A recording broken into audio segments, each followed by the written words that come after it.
imaginação.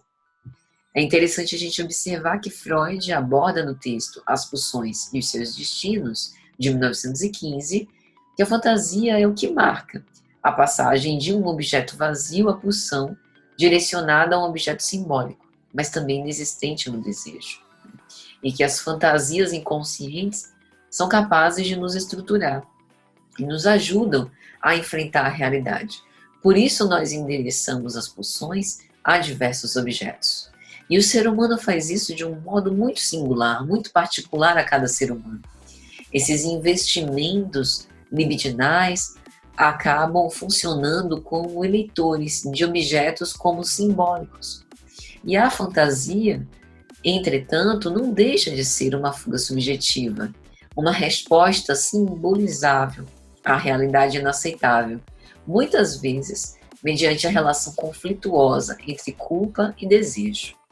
Então, quando Freud analisa a fantasia, ele está analisando a capacidade do ser humano de se confrontar com a sua realidade interior, mas de uma forma não objetiva, clara, racional e frontal.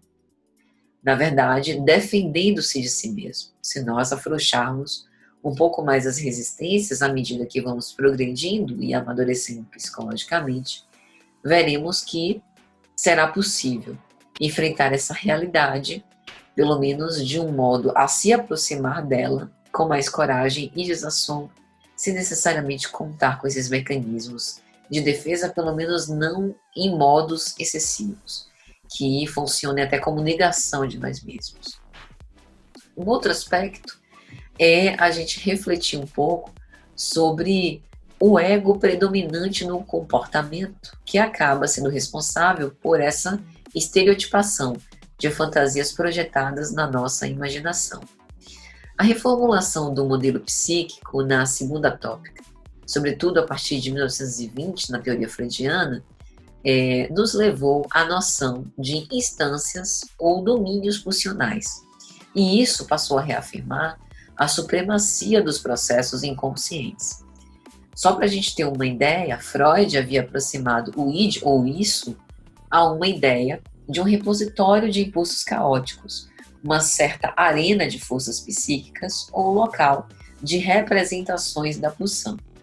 E ao eu, ou ao ego, havia atribuído a função de autoconservação e mediação do id, ou isso, com o mundo externo. Então o ego funciona como um centro de tomada de decisões e articulação dos nossos afetos. E uma terceira instância, que é o superior superego, é uma função simbólica que organiza o desejo representante da censura imposta pela cultura e pelas influências parentais e seus substitutos. Então, o que é que a gente tem no ego? Ele é uma organização especial, intermediária entre o isso, ou o id, e o mundo externo. Ele tem uma tarefa de autopreservação, de memória, de fuga a estímulos externos excessivamente intensos, como proteção do si, né? Como adaptação a estímulos moderados.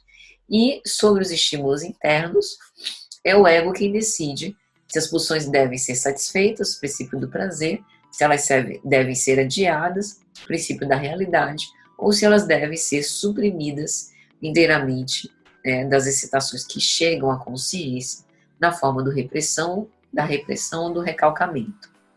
Então o ego tem uma missão importante, de descobrir qual o método mais favorável e menos perigoso para se obter a satisfação, levando em conta o mundo externo, né? Só que a gente não pode viver aprisionado nessa instância. Nós precisamos adentrar para a profundidade de nós mesmos, né? Porque senão nós seguiremos sem realização íntima.